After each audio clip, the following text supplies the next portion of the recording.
When I was still a child, my father had a budgie breeding setup, and he had transformed the entire attic into a large bird area filled with countless aviaries.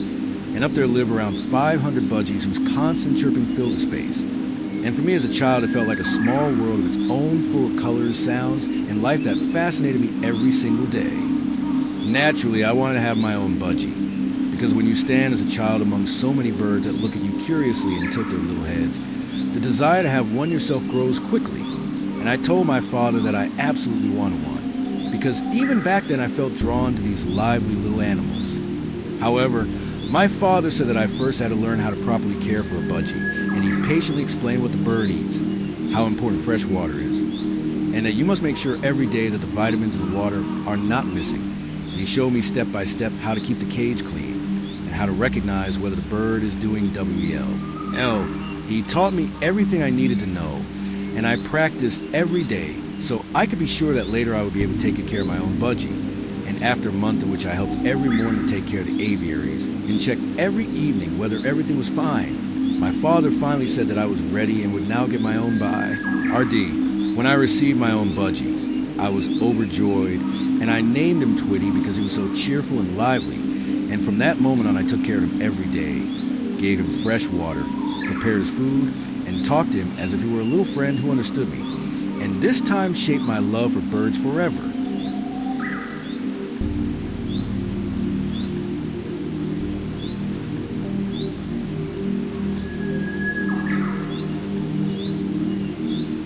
I spent a lot of time with him every day because he was still very young, and I could teach him many things. And since the cage door was always open, he could come to me whenever he wanted, and off he sat on my shoulder or my arm while I played or read. And this closeness made him a little friend who accompanied me everywhere and gave me the feeling that I was never alone, because he was always somewhere near me watching me curiously. His joy was especially great when I came home from school and had to do my homework, because then he knew I would sit quietly at the table, and in those moments he used the opportunity to tease me a little by hopping onto the sheets, pulling at them with his beak, or nibbling off small corners. And sometimes he even tore entire pages apart, so I had to rewrite everything, which annoyed me but also made me laugh because he looked so innocent and playful while doing it. It often happened that I explained to him that I needed to finish my homework, but of course he did not understand what school or duty meant. And for him it was simply a game in which he received my attention, and when I gently put him aside, he returned after a few seconds, tilted his little head, and began pulling at the sheets again as if it were his job to stop me from being too serious. Sometimes I tried to protect the sheets with my hand, but he was faster, flew up briefly, landed somewhere else, and continued. And although I knew I would have twice as much work later, I could never be angry with him because his joy was so genuine, and his behavior showed how much he loved the time we spent together. And these small moments made him a special part of my everyday life. And even when I was annoyed because I had to rewrite everything again, a short look from him, a small chirp, or a gentle nudge with his beak was enough to make the frustration disappear. Because it is impossible to be angry at such a small creature when it is full of joy and simply wants to be close to you. And this connection stays in your heart forever.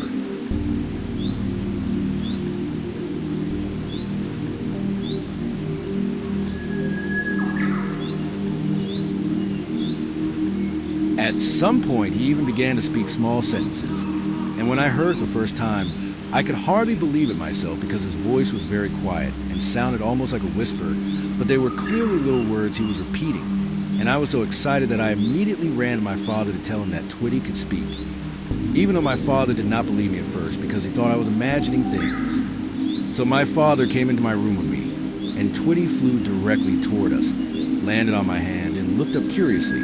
But at first he said nothing, and I think it was because my father was a stranger to him, someone he did not know, and therefore he was cautious and silent, as if he wanted to check whether everything was safe and whether he should trust the situation. After half an hour in which we simply sat quietly in the room and watched Twitty, he suddenly began to speak, very softly and carefully, as if he were testing whether he should really do it in front of my father, and although you could not understand everything, it was clearly his voice forming little words. And my father looked at me in surprise because he now heard for himself that Twitty could truly speak. Not every word was understandable, because much of it was just a soft babbling that sounded like a mix of tones and syllables. But it did not matter because the fact that he spoke at all was something special, and sometimes he repeated small sounds he had heard often, and sometimes he said something that sounded like half a sentence, even if you could not tell exactly what he may have. NT, his name Twitty could be understood clearly, and also some individual words he had heard many times, but never a complete sentence. And yet it was an incredible feeling for me because it showed how strongly he was bonded to me and how attentively he perceived everything happening around him. And I will never forget those first spoken words.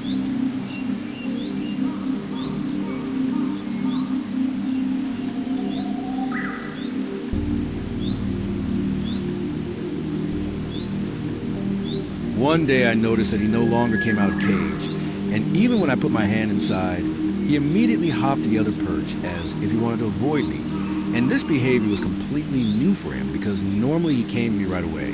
And that is why it worried me, because I felt that something was wrong. And I told my father immediately, who said he needed to take a closer look at the bird to find out whether he might be sick.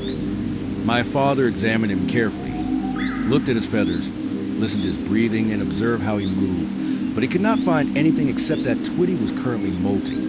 And although molting can sometimes be exhausting, it was not the reason for his strange behavior, because normally he remained curious and trusting, and therefore we both did not understand why he had suddenly become so withdrawn. So we began giving him a daily treatment with medication drops, hoping it would help if something in his body was not right, and we made sure he had enough rest and did not overexert himself. But his condition stayed the same, and he still did not come out of the cage, as if he had lost confidence or as if something was troubling him that we could not identify. Why?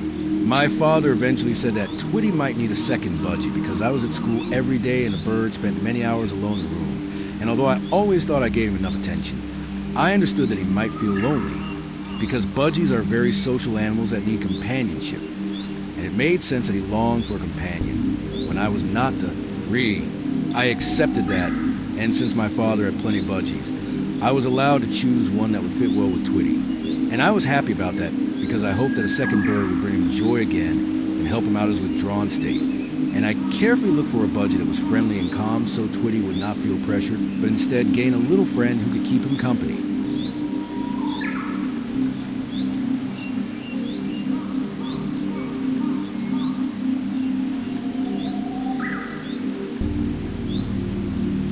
In the beginning, everything went well, because Twitty and the new budgie seemed to accept each other. But after a short time, I noticed that Twitty considered the cage his own territory and did not want the other bird entering. And although I kept the door open as always, I often saw Twitty chasing the second budgie out of the cage as if it were his personal space he needed to defend. And this behavior worried me because I did not want the two of them to constantly fight. I told my father about it and said that we probably needed a second cage so that each bird could have its own area, and that would mean double the work for me. But I did not care because it was important to me that both felt comfortable, and my father agreed because he knew that budgies can be very territorial, especially when they've been alone for a long time and do not want to share their space. When we had the second cage, we placed a new budgie inside with the door closed for a week, so he would accept it as his own territory, and I put the cage on the opposite wall, so both had enough distance. And later we hung both cages up, each on its own wall, so each bird had its own safe area. And from that moment on, everything was peaceful and calm because both knew where they belonged.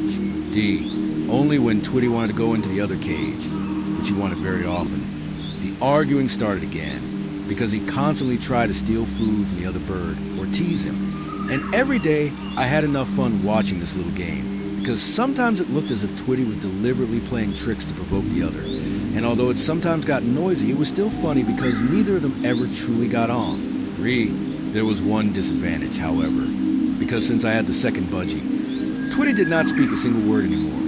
And no matter what I tried, he never spoke again. But I did not mind because the main thing was that the two got along. And even though it was demanding to have two little creatures who annoyed me every day, I could never be angry at them because they did not mean any harm and were simply playing and living their little world.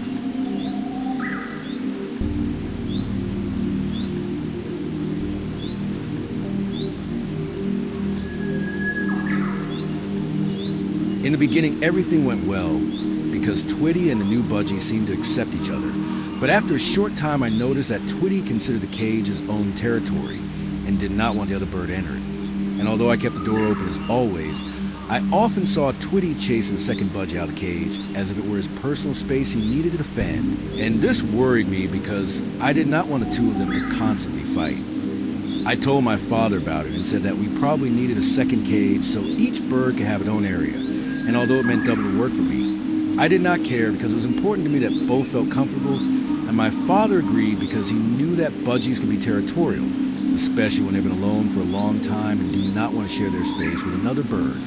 When we had the second cage, we placed a new budgie inside with the door closed for a week, so he would accept it as his own territory. And I put the cage on the opposite wall, so both had enough distance.